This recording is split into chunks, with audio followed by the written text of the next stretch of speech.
show you where. Okay, so this is the basic dual credit enrollment. And Ginger, let me know when I'm getting to time for this so I can cover everything. You want to do that? Yeah, if you could close me out of this. You did it. Thank you. It's just, they're big files. We have information by semester for statewide, so you can go in and see for fall, spring, and summer, because the first file was just fall and it had all enrollments. This just has dual credit enrollments. But what I want to open is the enrollments by institution,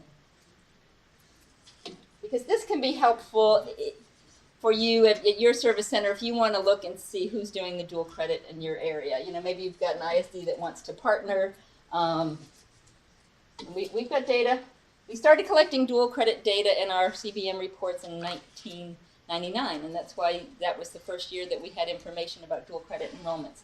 So what this shows is for fall 12, and we're about ready to put out the fall 13, it shows the number of dual credit students, how many semester credit hours, and then the average dual per student. So if they're at 4.81 means about one and 2/3 classes per student. If you think of it as 3 semester credit hours, which is, and easy. It's not always, as I said, not always right, but you can get some sense of how much dual each of those students is actually doing. But we have students who do, and this is in a semester.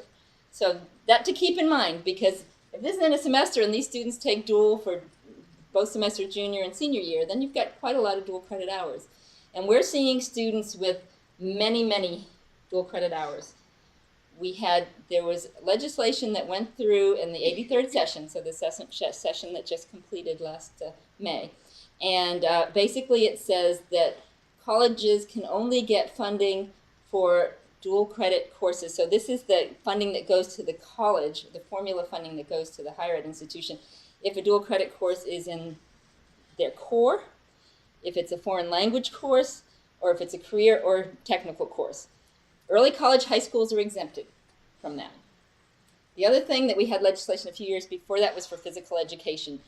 If funding is, if a college is getting, a high school is getting funding for a course for a student to meet high school PE requirements, that PE can't be taken for dual credit and have the college also get money. So a student couldn't keep signing up for PE courses and as dual credit and the funding coming in on both sides. But the new legislation, it's not going to knock out too many courses, but there might be some courses that, it doesn't fit that definition, so you might start to hear that. But we looked at it and maybe 3 to 5% of courses didn't